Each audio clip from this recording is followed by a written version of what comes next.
आज संसद सत्र की कार्यवाही का चौथा दिन। 18वीं लोकसभा के गठन के बाद संसद की संयुक्त बैठक। पीएम लोकसभा राज्यसभा के पीठासीन अधिकारी करेंगे अगुवाई। संसद के संयुक्त सत्र को संबोधित करेंगी राष्ट्रपति मुर्मू। प्रधानमंत्री नरेंद्र मोदी के नेतृत्व वाली नवनिर्वाचित सरकार की प्राथमिकताओं को सामने रख सकती है। इसरो जासूसी मामले में 5 लोगों के खिलाफ सीबीआई का एक्शन। वैज्ञानिक नंबी नारायण को फंसाने का लगा आरोप। नंबी नारायण के खिलाफ आरोपी को पाया गया झूठा। भाजपा के वरिष्ठ नेता लालकृष्ण आडवाणी दिल्ली एम्स में कराए गए हैं भर्ती। डॉक्टरों की निगरानी में है लालकृष्ण आडवाणी। मित्र और सांसद स्वस्थ होने की कर रहे कामना।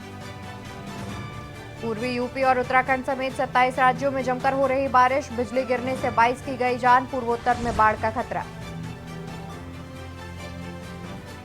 गर्मी की छुट्टियों के आखिरी दिनों में ट्रेनों में बढ़े यात्री। जयपुर, इंदौर, हिसार, बांद्रा, कलकत्ता पुरी एक्सप्रेस में एक्स्ट्रा बुकिंग। 17 ट्रेनों में बढ़ाए गए कोच। आप देख रहे हैं की न्यूज, खबरों का सारथी। नमस्कार, स्वागत है आपका देश की बात में। मैं हूं आपके साथ अवंतिका अवस्थी से। रुक करते हैं आज की तमाम बड़ी खबरों की ओर। खबर राजधानी दिल्ली से, जहां पर संसद सत्र की कार्यवाही का चौथा दिन आज दोनों सदनों को संबोधित करेंगी राष्ट्रपति द्रौपदी मुर्मू। लोकसभा राज्यसभा के पीठासीन अधिकारी भी करेंगे अगुवाई, जहां आज संसद की संयुक्त बैठक को राष्ट्रपति संबोधित करेंगे। 18वीं लोकसभा के गठन के बाद संसद की संयुक्त बैठक है ये, जहां संयुक्त बैठक में राष्ट्रपति मुर्मू का पहला संबोधन होगा।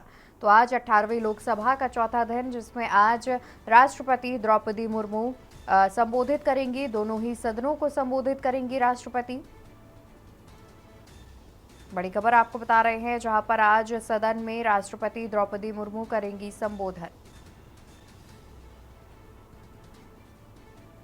और लोकसभा और राज्यसभा दोनों ही सदनों के पीठासीन अधिकारी भी इस दौरान मौजूद रहेंगे।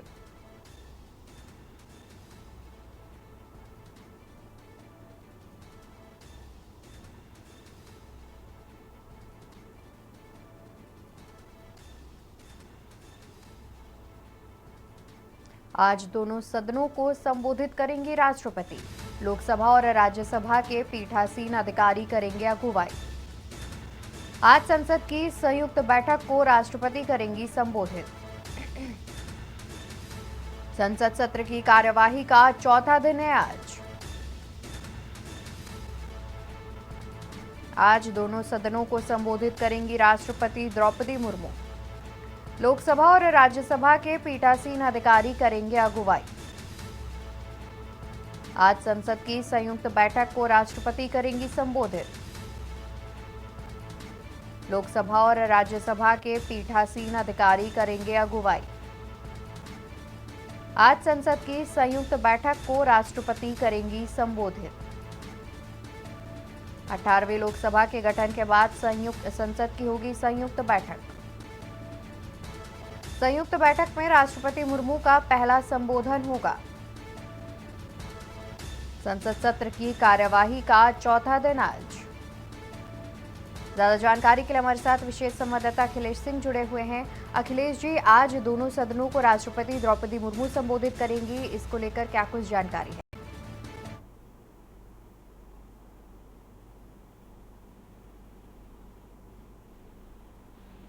अखिलेश जी, क्या आप तक हमारी आवाज पहुंच रही है? ठीक है, तो दोबारा से हम अपने संवाददाता से जुड़ने का प्रयास करेंगे। आपको बता दें कि आज संसद की संयुक्त बैठक को राष्ट्रपति संबोधित करती हुई नजर आएंगी। 18वीं लोकसभा के गठन के बाद संसद की ये संयुक्त बैठक होगी, जिसमें राष्ट्रपति संबोधित करेंगी। संयुक्त बैठक में राष्ट्रपति मुर्मू का पहला संबोधन होगा। संसद सत्र की कार्यवाही का चौथा दिन आज दोनों सदनों को राष्ट्रपति द्रौपदी मुर्मू करेंगी संबोधित। लोकसभा राज्यसभा के पीठासीन अधिकारी करेंगे अगुवाई। आज संसद की संयुक्त बैठक को राष्ट्रपति करेंगी संबोधित।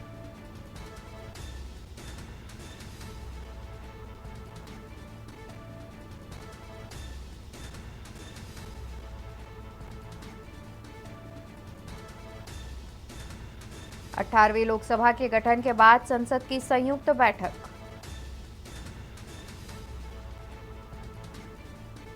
संयुक्त बैठक में राष्ट्रपति द्रौपदी मुर्मू का होगा संबोधन। तो संसद सत्र की कार्यवाही का चौथा दिन है आज।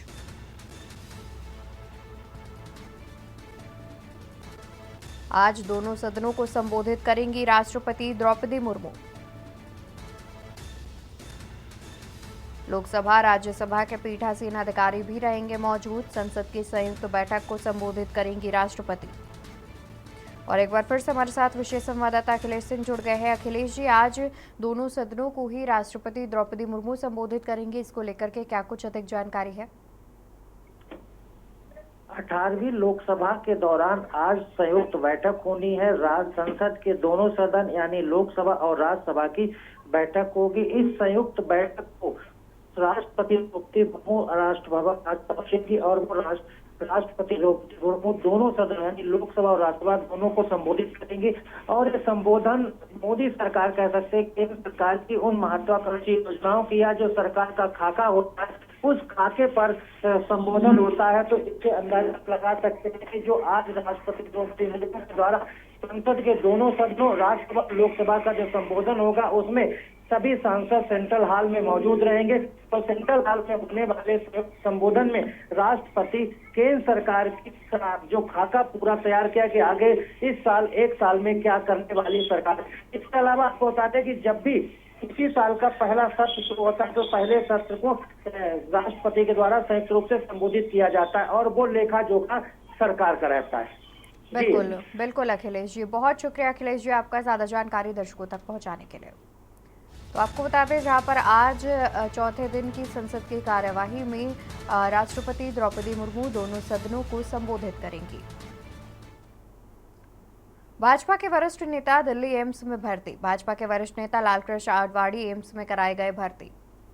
भाजपा के वरिष्ठ नेता दिल्ली एम्स में भर्ती। लालकृष्ण आडवाणी एम्स में कराए गए हैं भर्ती। डॉक्टरों की निगरानी में है लालकृष्ण आडवाणी। मित्र और प्रशंसक स्वस्थ होने की कर रहे कामना। मित्र और प्रशंसक स्वस्थ होने की कर रहे कामना।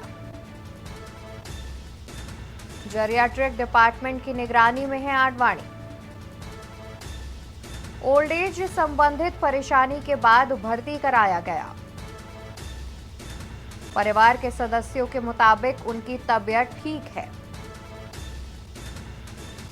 तो भाजपा के वरिष्ठ नेता दिल्ली एम्स में कराए गए भर्ती। लालकृष्ण आडवाणी को एम्स में कराया गया भर्ती। डॉक्टरों की निगरानी में है लालकृष्ण आडवाणी। मित्र और प्रशंसक स्वस्थ होने की कर रहे कामना। मित्र और प्रशंसक स्वस्थ होने की कर रहे कामना। जेरियाट्रिक डिपार्टमेंट की निगरानी में है आडवाणी। ओल्ड एज संबंधित परेशानी के बाद कराया गया भर्ती। परिवार के सदस्यों के मुताबिक उनकी तबीयत ठीक है। तो भाजपा के वरिष्ठ नेता दिल्ली एम्स में कराए गए भर्ती। लालकृष्ण आडवाणी एम्स में कराए गए हैं भर्ती। डॉक्टरों की निगरानी में है लालकृष्ण आडवाणी। मित्र और प्रशंसक स्वस्थ होने की कर रहे कामना। मित्र और प्रशंसक स्वस्थ होने की कर रहे कामना। जेरियाट्रिक डिपार्टमेंट की निगरानी में है आडवाणी। ओल्ड एज संबंधित परेशानी के बाद कराया गया भर्ती। परिवार के सदस्यों के मुताबिक उनकी तबीयत ठीक है। ओल्ड एज संबंधित परेशानियों के कारण उन्हें अस्पताल में भर्ती कराया गया है। और ज्यादा जानकारी के लिए हमारे साथ विशेष संवाददाता अखिलेश सिंह जुड़े हुए हैं। अखिलेश जी, जिस तरीके से जानकारी मिल रही है कि भाजपा के वरिष्ठ नेता को एम्स में भर्ती कराया गया है, वही परिवार वालों का कहना है कि ओल्ड एज संबंधित दिक्कतों की वजह से भर्ती कराया गया है, उनकी तबीयत ठीक है। तो फिलहाल उनकी तबीयत को लेकर क्या अपडेट सामने आ रहा है? नेता लालकृष्ण आडवाणी की कल शाम को तबीयत अचानक खराब हुई। तबीयत अचानक खराब होने के बाद लाल कृष्ण अडवाणी को दिल्ली के एम्स में भर्ती कराया गया। वो इस समय यूरोलॉजी डिपार्टमेंट में भर्ती हैं और यूरोलॉजी डिपार्टमेंट की तरफ से एक मेडिकल बुलेटिन जारी किया गया। मेडिकल बुलेटिन में बताया गया है कि उनकी डॉक्टर्स निगरानी कर रहे हैं। यूरोलॉजी के संबंधित, यूरिन संबंधित, किडनी संबंधित, किडनी संबंधित तमाम तरह के यूरिन से रिलेटेड जो परेशानियां ओल्ड एज में होती हैं, वही प्रॉब्लम्स उनको हुई हैं, उसी को लेकर उनको यूरोलॉजी डिपार्टमेंट में एडमिट किया गया है और डॉक्टर निगरानी कर रहे हैं। कोई चिंताजनक बात नहीं है। वही परिवार के सभी सदस्य वहां पर मौजूद हैं। खासकर कहा जाए उनकी बेटी प्रतिभा अडवाणी भी उनके साथ एम्स हॉस्पिटल मौजूद हैं। उनके तरफ से भी मीडिया से जब बात की गई तो प्रतिभा अडवाणी की तरफ से कहा गया है कि पापा की तबीयत पूरी तरह से ठीक है, किसी तरह की कोई चिंताजनक बात नहीं है। कुछ यूरिन से रिलेटेड प्रॉब्लम्स हुई थी, इसको लेकर के कल देर शाम उनको एम्स में भर्ती कराया गया था। जी बिल्कुल, बहुत शुक्रिया अखिलेश जी आपका ज्यादा जानकारी हम तक पहुंचाने के लिए। तो आपको बता दें कि ओल्ड एज संबंधित बीमारियों के चलते, परेशानियों के चलते उन्हें एम्स में भर्ती कराया गया है और उनकी तबीयत फिलहाल ठीक है। इस तरीके का अपडेट जो है वो लाल कृष्ण अडवाणी की तबीयत से जुड़ा सामने आ रहा है।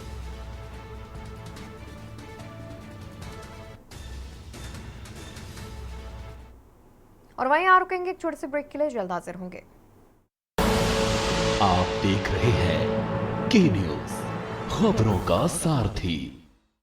ब्रेक से वापस आ चुके हैं, रुकते हैं खबरों की ओर। खबर पंचकुला से सामने आ रही है, जहां पर भाजपा में लगातार बैठक का दौर जारी।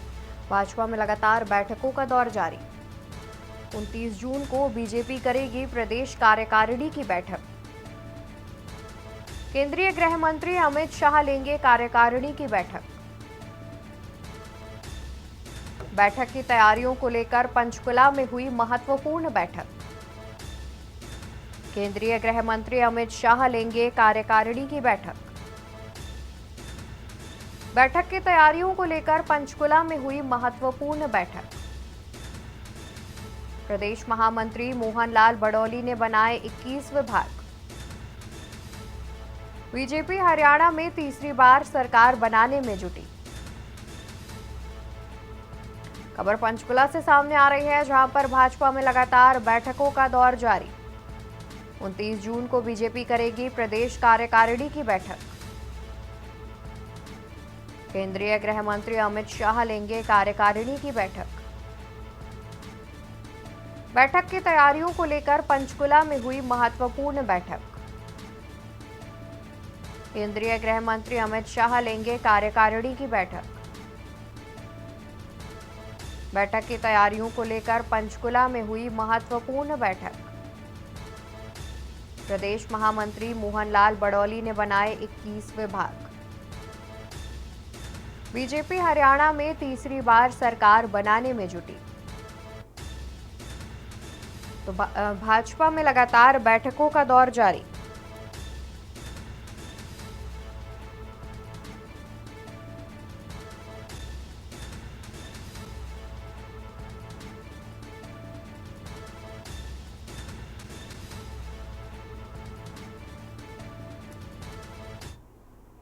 खबर राजधानी दिल्ली से, जहां पर टेलीकम्युनिकेशन एक्ट 2023 हुआ लागू। कोई भी भारतीय 9 से ज्यादा सिम कार्ड नहीं लेगा।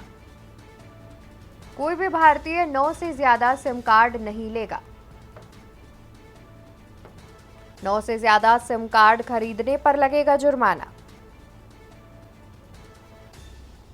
कोई भी भारतीय 9 से ज्यादा सिम कार्ड नहीं लेगा। 9 से ज्यादा सिम कार्ड खरीदने पर लगेगा जुर्माना। 50,000 से 2 लाख रुपए तक का जुर्माना देना होगा। गलत तरीकों से सिम लेने पर होगी सजा। 3 साल जेल और 50 लाख तक का देना होगा जुर्माना। तो खबर राजधानी दिल्ली से, जहां पर टेलीकम्युनिकेशन एक्ट 2023 हुआ लागू। कोई भी भारतीय 9 से ज्यादा सिम कार्ड नहीं लेगा। 9 से ज्यादा सिम कार्ड खरीदने पर लगेगा जुर्माना। 50,000 से 2 लाख रुपए तक का जुर्माना देना होगा। 9 से ज्यादा सिम कार्ड खरीदने पर लगेगा जुर्माना। ज्यादा जानकारी के लिए हमारे साथ विशेष संवाददाता अखिलेश सिंह जुड़े हुए हैं। अखिलेश जी, टेलीकम्युनिकेशन का एक नया रूल सामने आया है जिसमें 9 से ज्यादा सिम कार्ड नहीं खरीदने की बात सामने आ रही है, क्या कुछ जानकारी है इस पर? मोदी सरकार जो 19 से 24 में चल रही थी, उसी समय ये टेली कम्युनिकेशन एक्ट को तैयार किया गया था और पिछली सरकार ही मोदी की थी जो उसमें ये टेली कम्युनिकेशन एक्ट को लागू किया जाना था, लेकिन लागू नहीं हो सका था। अब मोदी सरकार 3 जब बनी है तो केंद्र सरकार ने कल इसको टेली कम्युनिकेशन एक्ट 2023 को लागू कर दिया। इसमें प्रावधान किए गए हैं कि अब अपने पूरे जीवन काल पर कोई भी एक आइडेंटिफिकेशन, चाहे Aadhaar card, driver licence, voter card, जो भी उसके आइडेंटिटी कार्ड है, उन आइडेंटिटी कार्ड पर पूरे जीवन काल में 9 से ज्यादा सिम जारी नहीं किए जा सकते हैं। अगर वो किसी फ्रॉड तरीके से अगर वो लेता है तो उस पर 50,000 से 2 लाख रुपए तक का जुर्माना हो सकता है। इसके साथ ही साथ ये भी इसमें प्रावधान किया गया है कि सिम लेने के दौरान कोई अगर गलत सूचना देता है, गलत फैक्ट फॉर्म में भरता है तो उस पर उसको 3 साल की जेल की सजा हो सकती है और 50,000 तक का जुर्माना हो सकता है। ये 2 तरह के बड़े इसमें प्रावधान कानून में किए गए हैं। इसके अलावा तमाम तरह के दुकानदारों पर किए गए हैं। टेलीकम्युनिकेशन कंपनियों को भी इसके दायरे में लाया गया है कि वो किसी भी तरह से गड़बड़ी करके किसी को सिम उपलब्ध कराते हैं, जो दुकानदार बेचते हैं वो गड़बड़ी करके अगर किसी को सिम उपलब्ध कराते हैं तो ये टेलीकम्युनिकेशन एक्ट 2023 जो केंद्र सरकार ने लागू किया है, इसमें दुकानदार, खरीदार, विक्रेता और जो टेलीकम्युनिकेशन कंपनियां हैं उन पर भी इसमें तलवार लटक रही है। अगर वो किसी तरह की सिम को जारी करने में गड़बड़ी करते हैं तो सभी पर कार्रवाई की जाएगी। इस तरह का प्रावधान इस 2000 एक्ट। बिल्कुल, बहुत शुक्रिया अखिलेश जी आपका ज्यादा जानकारी हम तक पहुंचाने के लिए। तो टेलीकम्युनिकेशन एक्ट 2023 लागू कर दिया गया है, जहां पर अब कोई भी भारतीय 9 से ज्यादा सिम कार्ड नहीं ले सकता है और अगर ऐसा करता है तो उस पर जुर्माने और सजा का प्रावधान भी रखा गया है और इसके अलावा गलत तरीके से सिम कार्ड लेने पर भी शिकंजा जो है वो कसा जाएगा और कानून के खिलाफ इस पर जुर्माना और जेल भी हो सकती है।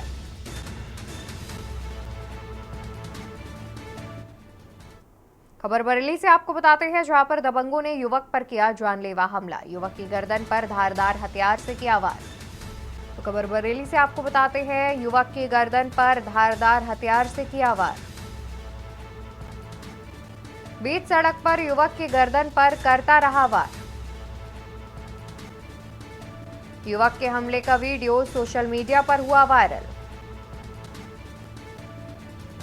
मूकदर्शक बनी जनता देखती रही तमाशा। युवक को गंभीर हालत में अस्पताल में कराया गया भर्ती। पुलिस आरोपी की तलाश में जुटी। बारादरी क्षेत्र में हुई दिल दहला देने वाली वारदात। तो खबर बरेली से, जहां पर दबंग ने युवक पर किया जानलेवा हमला, युवक की गर्दन पर धारदार हथियार से दबंग ने किया वार। बीच सड़क पर युवक की गर्दन पर करता रहा वार। युवक के हमले का वीडियो सोशल मीडिया पर वायरल।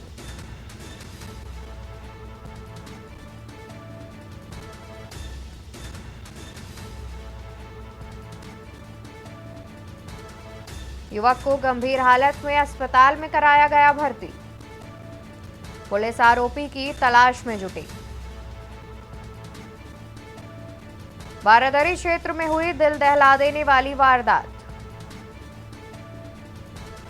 खबर बरेली से, जहां पर दबंग ने युवक पर किया जानलेवा हमला, युवक की गर्दन पर धारदार हथियार से दबंग ने किया वार।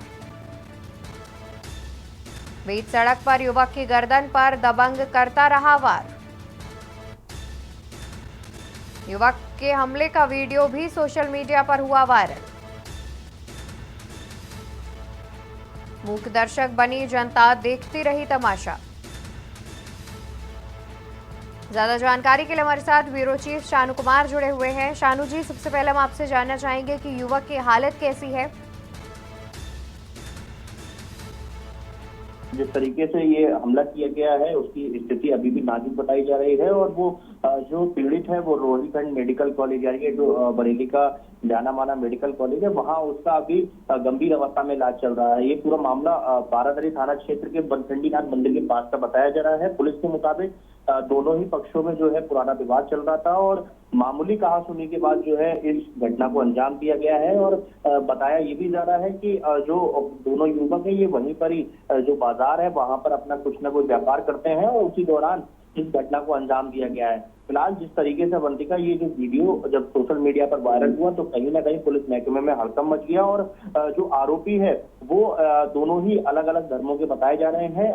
एक युवक जो है हिंदू धर्म का बताया जा रहा है और दूसरा युवक जो है मुस्लिम धर्म का बताया जा रहा है। तो कहीं ना कहीं ये जो है जो मामला धूल पकड़ सकता है और इस तरह की घटना को अंजाम देना एक बहुत बड़ा सवाल पुलिस के सिस्टम पर खड़ा होता है, क्योंकि जो बाजार होते हैं वहां पर 112 जो है डायल होती है, वो गाड़ियां खड़ी होती हैं, पुलिस की जिप्सी खड़ी होती है। आखिर वो क्या कर रही है? तमाम तरीके के अंकुश जो है पुलिस पर लग रहे हैं, लेकिन बारादरी जो इंस्पेक्टर हैं अमित पांडे, उनका साफ तौर पर कहना है मामला जो है दर्ज कर लिया गया है और जो आरोपी है उसकी तलाश की जा रही है। फिलहाल अभी तक आरोपी जो है हाथ नहीं लगा है अवंतिका, और बड़ा सवाल यही है कि आखिर जिस तरीके से बरेली में वारदातों को अंजाम दिया जा रहा है बदमाशों की तरफ से, ये बहुत चिंताजनक है। बिल्कुल, और साथ ही शानू जी देखा जाए तो बीच सड़क पर दबंग जो है वो युवक पर वार कर रहा है, कई सारे लोग भी खड़े हैं, उसके बाद भी पुलिस को सूचना नहीं मिली है। यहाँ पर एक ये भी बड़ा सवाल खड़ा होता है। देखिए, निश्चित तौर पर वही बड़ा सवाल यही है कि जो वहां पर लोग थे वो सब मुंह दर्शक बनकर के तमाशा देखते रहे और किसी ने भी उसको बचाने का प्रयास नहीं किया गया। तो कहीं ना कहीं सवाल ये भी उठता है जो दबंग का जो हमला कर रहा था वो आखिर कितना खतरनाक इंसान हो सकता है, जिससे जो आम जनता थी वो भी डर रही थी, उसके पास नहीं जा रही थी और पुलिस को भी किसी ने सूचना नहीं दी, ये भी बड़ा सवाल है। लेकिन अभी देखना होगा कि किस तरीके की इस पूरे मामले पर कार्रवाई की जाती है और कैसे इन वारदातों पर अंकुश लगता है। बिल्कुल, जाहिर तौर पर, और जिस तरीके से बीच बाजार पर यह घटना हुई है वहां पर पुलिस को जल्द से जल्द कार्रवाई करके आरोपी को गिरफ्तार करना चाहिए। बहुत शुक्रिया शानू जी आपका ज्यादा जानकारी हम तक पहुंचाने के लिए। तो बरेली से पूरा मामला सामने आ रहा है, जहां पर बीच सड़क पर एक दबंग ने युवक के गर्दन पर धारदार हथियार से हमला किया है और इसके बाद से ही आरोपी युवक फरार चल रहा है। और यहाँ रुकेंगे एक ब्रेक के लिए, जल्द हाजिर होंगे।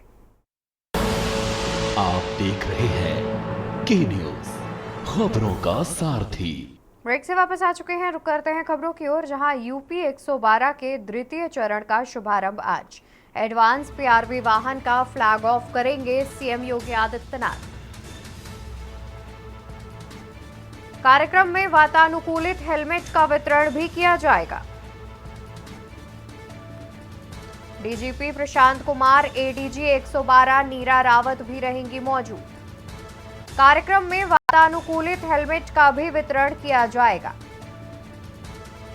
डीजीपी प्रशांत कुमार, एडीजी 112 नीरा रावत भी रहेंगी मौजूद। यूपी पुलिस के विभिन्न अफसर कार्यक्रम में होंगे शामिल। सुबह 9:30 बजे से 5 मुख्यमंत्री आवास पर होगा कार्यक्रम। तो यूपी 112 के द्वितीय चरण का शुभारंभ आज। एडवांस पीआरवी वाहन का फ्लैग ऑफ करेंगे सीएम योगी आदित्यनाथ। कार्यक्रम में वातानुकूलित हेलमेट का भी वितरण किया जाएगा। डीजीपी प्रशांत कुमार, एडीजी 112 नीरा रावत भी रहेंगी मौजूद। कार्यक्रम में वातानुकूलित हेलमेट का भी प्रयोग किया जाएगा।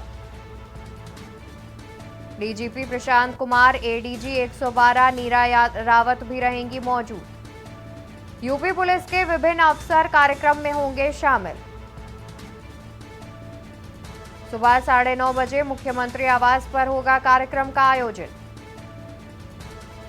तो यूपी 112 के द्वितीय चरण का शुभारंभ आज। एडवांस पीआरवी वाहन का फ्लैग ऑफ करेंगे सीएम योगी आदित्यनाथ। कार्यक्रम में वातानुकूलित हेलमेट का भी किया जाएगा वितरण। ज्यादा जानकारी के लिए हमारे साथ लखनऊ से संवाददाता शिवा शर्मा जुड़े हुए हैं। शिवा, जिस तरीके से जानकारी मिल रही है कि आज फ्लैग ऑफ सीएम योगी करेंगे और द्वितीय चरण है 112 का, इसको लेकर के क्या कुछ जानकारी है?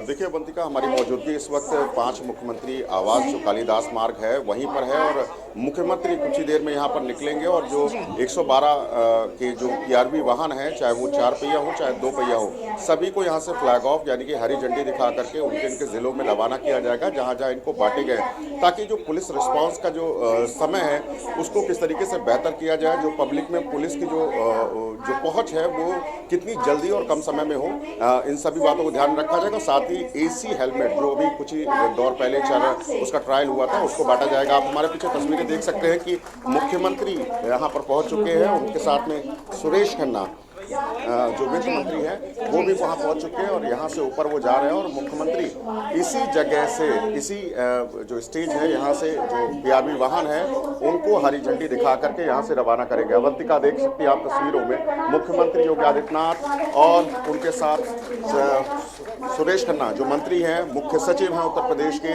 और साथ ही साथ उत्तर प्रदेश के DGP प्रशांत कुमार, ये सभी चारों लोग इस वक्त मौजूद हैं उनके साथ में। और कुछ ही देर में यहाँ से जो PRV वाहन है, पुलिस रिस्पांस व्हीकल के जो 2 पहिया और 4 पहिया वाहन है, उन सभी को रवाना किया जाएगा। बिल्कुल शिवा, और जिस तरीके से तस्वीरें सामने आ रही हैं, साथ ही ये भी जानना चाहेंगे कि एडवांस PRV वाहन की जानकारी मिल रही है, यानी कि इस PRV वाहन में क्या कुछ खास होने वाला है। सबसे पहले स्वागत की इस परंपरा का पालन करेंगे। मैं पुलिस महानिदेशक, देखिए जो एडवांस PRV वाहन है उसमें एडवांस टेक्निक का इस्तेमाल किया गया है।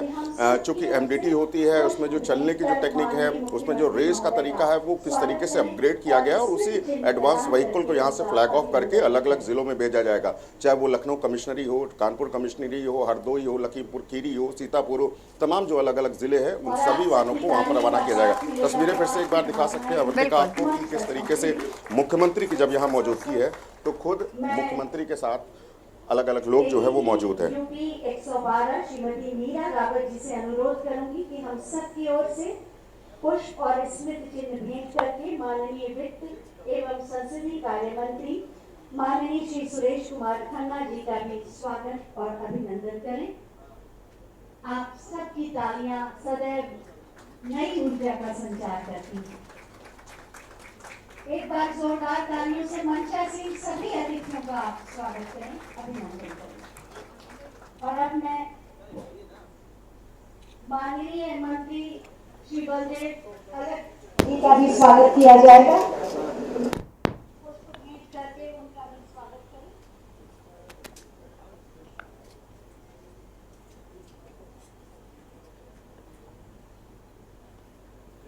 और ये तस्वीरें आप देख सकते हैं जहां पर मंच पर तमाम मंत्री और मुख्यमंत्री मौजूद हैं। इसके अलावा यूपी DGP प्रशांत भी मौजूद हैं। और आपको बता दें कि आज यूपी डायल 112 का द्वितीय चरण है, जिसको लेकर के स्मृति चिन्ह देकर के सबका सम्मान भी किया जा रहा है। तस्वीरें लगातार हम आपको दिखा रहे हैं, मुख्यमंत्री आवास से ये सीधी तस्वीरें सामने आ रही हैं। बता दें कि यूपी 112 के द्वितीय चरण का शुभारंभ है। कुछ ही देर में मुख्यमंत्री योगी आदित्यनाथ तमाम जो एडवांस PRV वाहन हैं उनको फ्लैग ऑफ करते हुए नजर आएंगे। और साथ ही इस PRV वाहन के अलावा इसमें एडवांस हेलमेट जो वातानुकूलित हेलमेट हैं, जिनका कुछ दिनों पहले ट्रायल भी किया गया था, वो भी बांटे जाएंगे। और यहाँ पर यूपी DGP प्रशांत कुमार कुछ बोलते हुए कुछ देर में हम आपको भी सुनाएंगे कि आखिर वो क्या संबोधित कर रहे हैं। तस्वीरें लगातार सामने आ रही हैं। मुख्य सचिव गृह उत्तर प्रदेश शासन एवं पुलिस विभाग के सभी वरिष्ठ अधिकारीगण, अन्य गण्यमान्य व्यक्ति, पत्रकार और मीडिया से जुड़े हमारे साथीगण, आज का यह अवसर उत्तर प्रदेश पुलिस के लिए बेहद महत्वपूर्ण है, क्योंकि आज हम यहाँ अपने इमरजेंसी रिस्पांस सपोर्ट सिस्टम अर्थात यूपी 112 के द्वितीय चरण के लिए उद्घाटन के लिए यहाँ एकत्र हुए हैं। सर्वप्रथम मैं माननीय मुख्यमंत्री जी का हार्दिक स्वागत और अभिनंदन करता हूँ, जिन्होंने अपने व्यस्त समय में से कुछ क्षण निकालकर इस परियोजना के उद्घाटन करने के लिए अपनी उपस्थिति से हमें गौरवान्वित किया है। यूपी 112 परियोजना का उद्देश्य प्रदेश के नागरिकों को आपातकालीन स्थितियों में त्वरित एवं प्रभावी सहायता प्रदान करना है।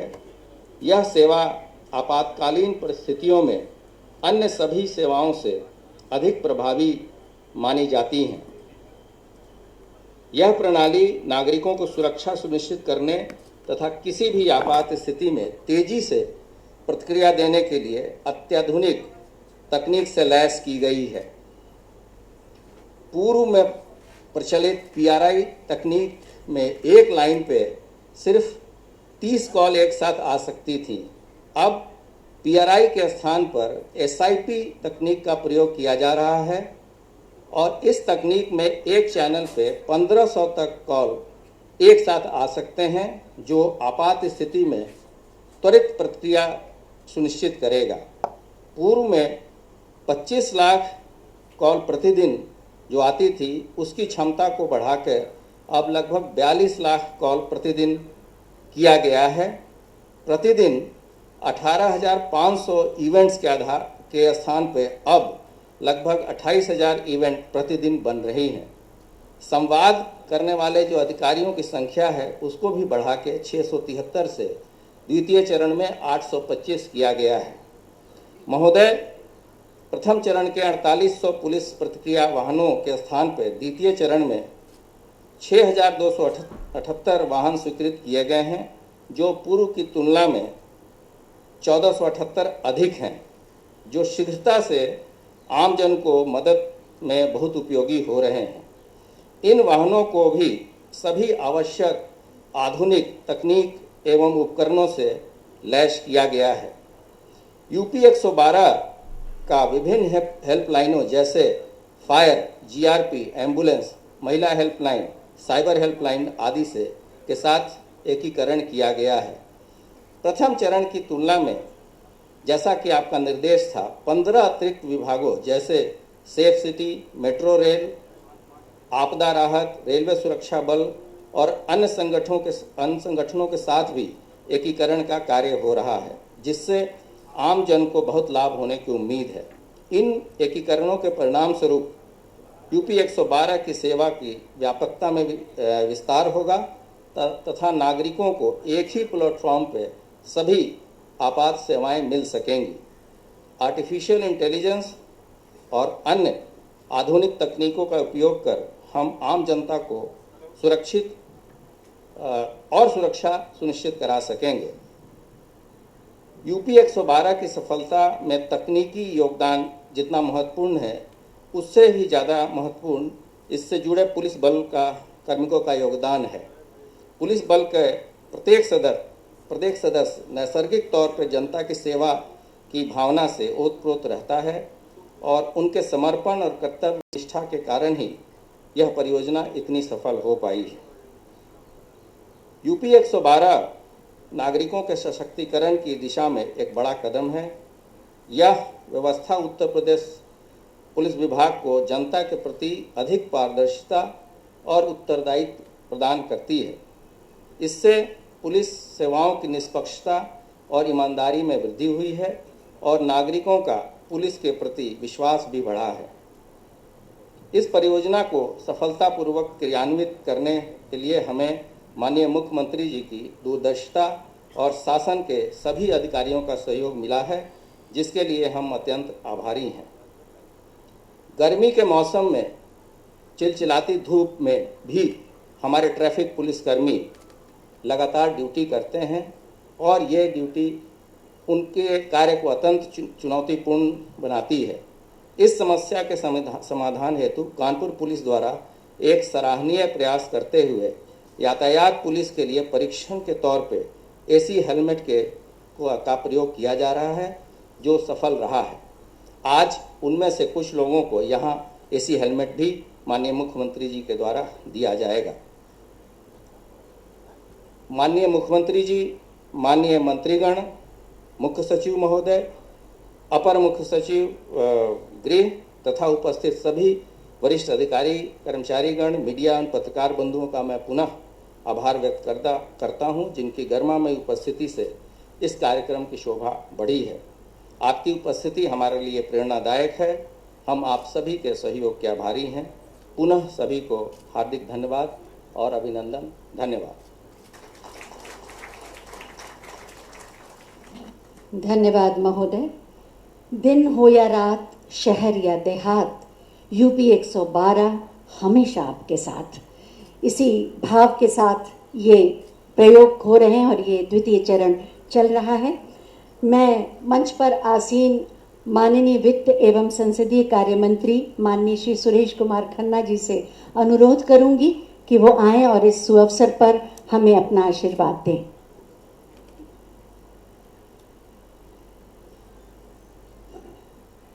बहुत बहुत धन्यवाद। आज के इस विशेष इमरजेंसी रिस्पांस सपोर्ट सिस्टम में के दूसरे चरण में ये कार्यक्रम जो आयोजित किया है, मंच पर उपस्थित उत्तर प्रदेश के शिखर पुरुष यशस्वी मुख्यमंत्री आदरणीय योगी आदित्यनाथ जी, हमारे साथी मंत्री सम्मानीय श्री बलदेव सिंह औलख जी, मुख्य सचिव श्री दुर्गा शंकर मिश्रा जी, प्रमुख सचिव गृह श्री दीपक कुमार जी, डीजीपी तथा अन्य मंचासीन अधिकारीगण और मेरे समक्ष उपस्थित सभी पुलिस के अधिकारीगण तथा कर्मचारीगण, मैं विशेष रूप से आज के इस कार्यक्रम के लिए माननीय मुख्यमंत्री जी को बधाई देना चाहता हूं कि जो उन्होंने अपराध के प्रति ज़ीरो टॉलरेंस की नीति को शुरू से अपनाया, उसी श्रृंखला में आज का ये कार्यक्रम बहुत महत्वपूर्ण है। वास्तव में उत्तर प्रदेश की वर्तमान सरकार की जो छवि बनी है, उसमें सबसे ज़्यादा महत्वपूर्ण रोल कानून और व्यवस्था को चुस्त दुरुस्त करना और हर तरह से अपराधों पर नियंत्रण करना, ये हमारी सबसे बड़ी उपलब्धि है। इस कार्यक्रम से जो आज यहाँ पर आयोजित किया जा रहा है, इसमें सबसे बड़ा फ़ायदा ये है कि अगर तत्काल 112 पर सूचना मिलने के बाद पुलिस के सिपाही, दरोगा या उनकी टीम जब स्थान पर पहुंचती है, तो बड़े से बड़ा अपराध रोकने की दिशा में एक बहुत महत्वपूर्ण कदम है।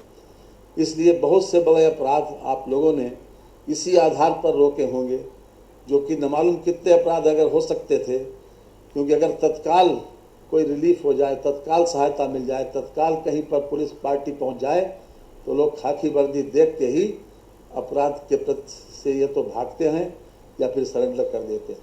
तो सबसे बड़ा फ़ायदा ये है कि बड़े अपराधों को रोकने में आप लोगों की बहुत बड़ी भूमिका है।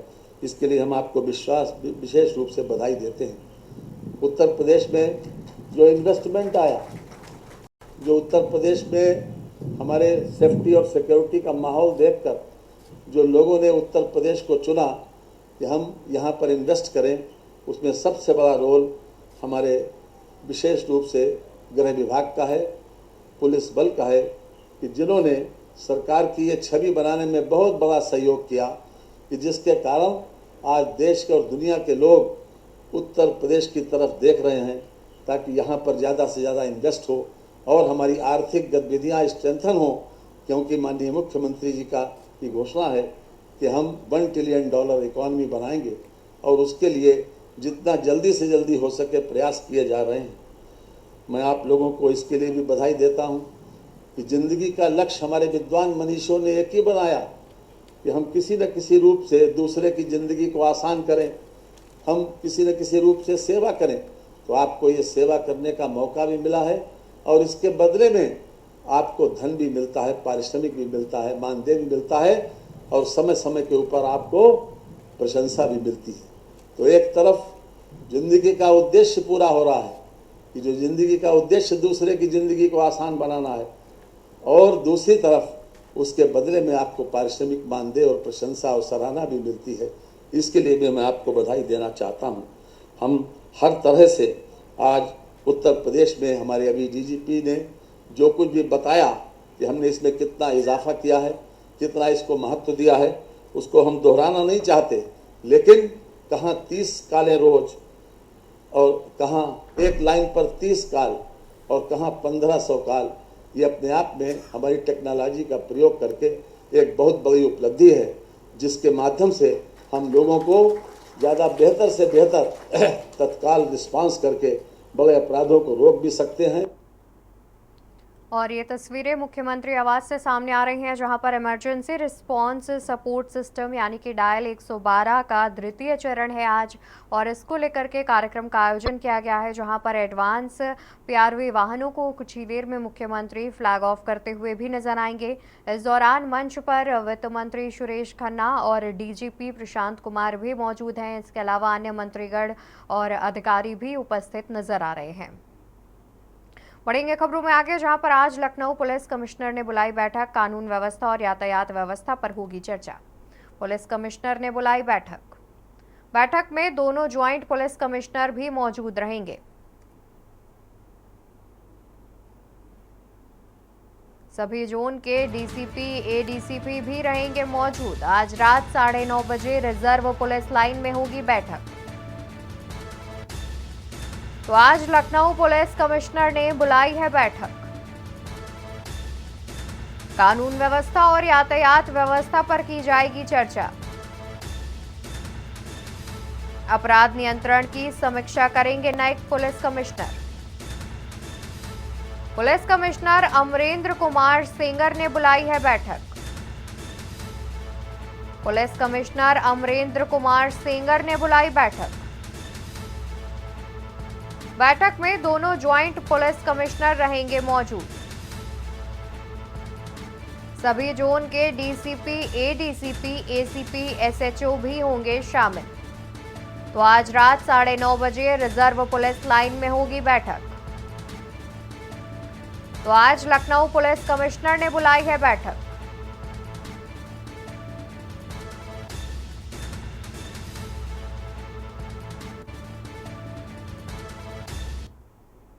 खबर रायबरेली से, जहां पर बाइक सवार बदमाशों ने युवक को पीटा। पिटाई के दौरान युवक से लूटपाट का भी आरोप। तो बाइक सवार बदमाशों ने युवक को पीटा। पिटाई के दौरान युवक से लूटपाट का भी आरोप।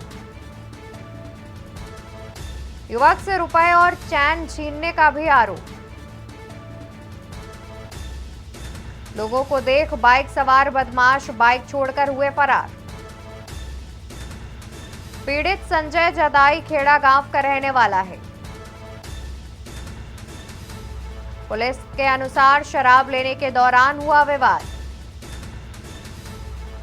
लूटपाट और छिनौती का आरोप झूठा पुलिस की ओर से कहा गया, जहां पर लूटपाट का आरोप झूठा बता रही है पुलिस। सरेनी थाना क्षेत्र के भोजपुर के पास की ये पूरी घटना। तो खबर रायबरेली से, जहां पर बाइक सवार बदमाशों ने युवक को पीटा। पिटाई के दौरान युवक से लूटपाट का भी आरोप। युवक से रुपए और चैन छीनने का भी लगा आरोप। लोगों को देखकर बाइक सवार बदमाश बाइक छोड़कर हुए फरार। पीड़ित संजय जदाई खेड़ा गांव का रहने वाला। पुलिस के अनुसार शराब लेने के दौरान हुआ विवाद। वहीं पुलिस का कहना है कि लूटपाट और छिनैती का आरोप झूठा। रायबरेली से खबर बता रहे हैं हम आपको। रायबरेली से पूरा मामला सामने आ रहा है। खबर रायबरेली से, जहां बाइक सवार बदमाशों ने युवक को पीटा।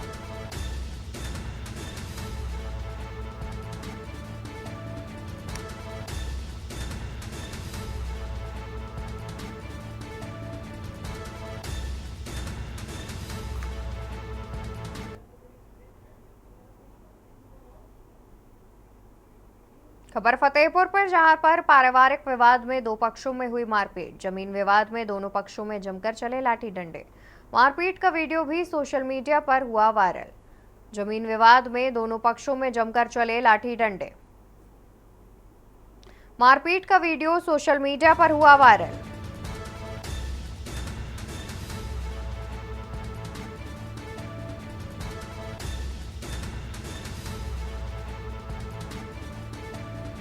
महिला समेत 4 लोग गंभीर रूप से हुए घायल।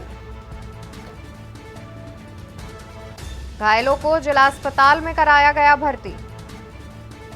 मामले की जांच पड़ताल में जुटे पुलिस। बिंदगी कोतवाली के नंदापुर गांव का पूरा मामला। तो खबर फतेहपुर से, जहां पर पारिवारिक विवाद में दो पक्षों के बीच हुई मारपीट। जमीनी विवाद में दोनों पक्षों में जमकर चले लाठी डंडे। मारपीट का वीडियो भी सोशल मीडिया पर हुआ वायरल। महिलाओं समेत 4 लोग गंभीर रूप से हुए घायल।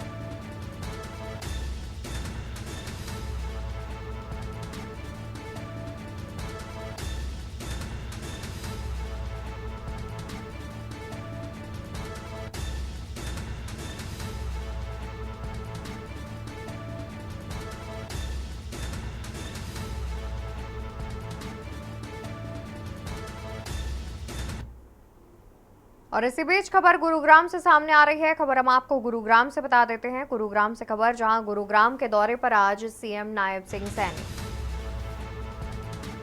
और लोक संपर्क की बैठक करेंगे अध्यक्षता। स्वतंत्रता सेनानी जिला परिषद हॉल में होगी बैठक। मुख्यमंत्री के समक्ष बैठक में रखे जाएंगे 20 परिवाद। मुख्यमंत्री के सामने बैठक में रखे जाएंगे 20 परिवार। डोर टू डोर कचरा एकत्रित करने वाले वाहनों को दिखाएंगे हरी झंडी। पीडब्ल्यूडी रेस्ट हाउस परिसर से दिखाएंगे हरी झंडी। थैला ATM, sanitary pad vending machine का भी करेंगे शुभारंभ। गुरुग्राम दौरे पर आज मुख्यमंत्री नायब सिंह सैनी। लोक संपर्क कष्ट निवारण समिति की बैठक की करेंगे अध्यक्षता।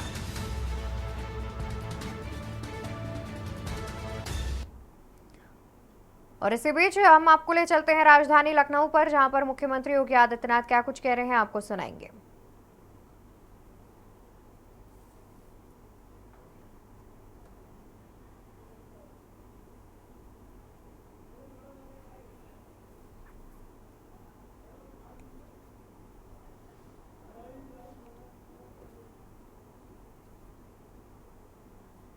प्रशासन और पुलिस के सभी हमारे वरिष्ठ अधिकारीगण, उपस्थित सभी बंधुओं,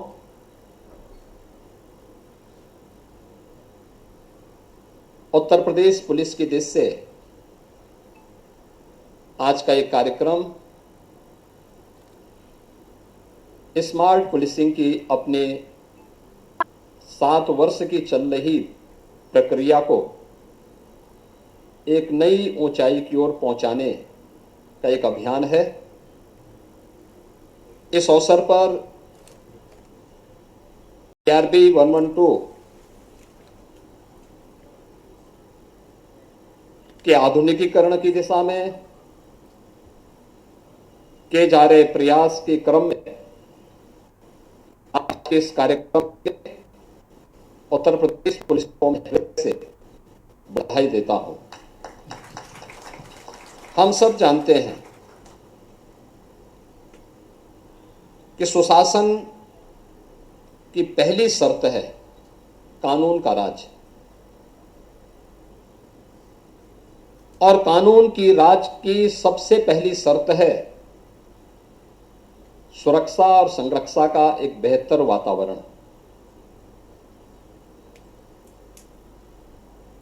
और यह सुरक्षा का वह वातावरण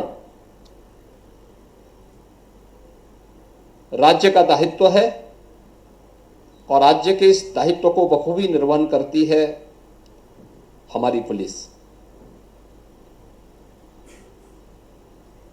समय के अनुरूप हम पुलिस का आधुनिकीकरण कर सके,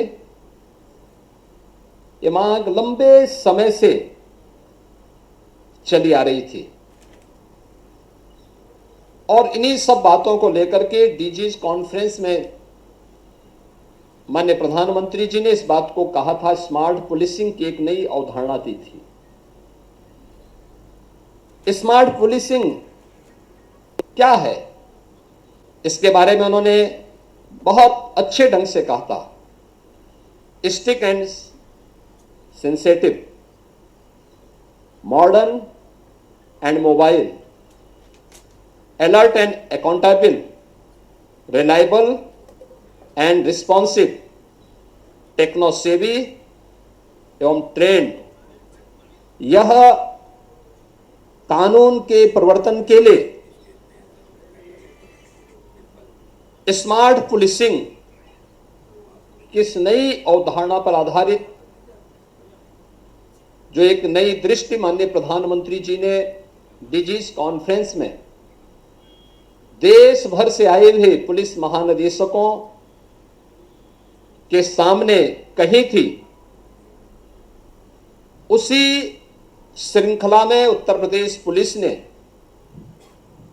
अपने यहां इन सभी बातों को अक्षरशः उतारने का प्रयास किया है। आज हम सब इस बारे में देखते हैं कि पिछले 7 वर्ष के अंदर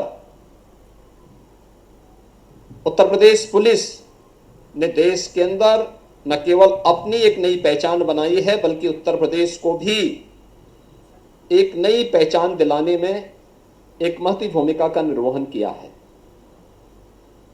पिछले 7 वर्ष के अंदर कानून का राज उत्तर प्रदेश में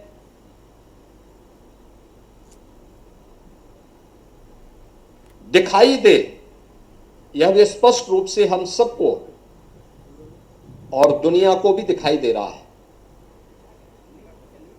इस कानून के राज ने पुलिस को भी सम्मान दिलाया, उसको विश्वास का प्रतीक भी बनाया, लेकिन राज्य को एक नई पहचान देने के साथ ही निवेश और व्यापार की नई संभावनाओं, विकास और रोजगार की एक नए युग में उत्तर प्रदेश को ले जाने का काम भी किया। मुझे याद है 2017 में जब मुझे मुख्यमंत्री पद की शपथ लेने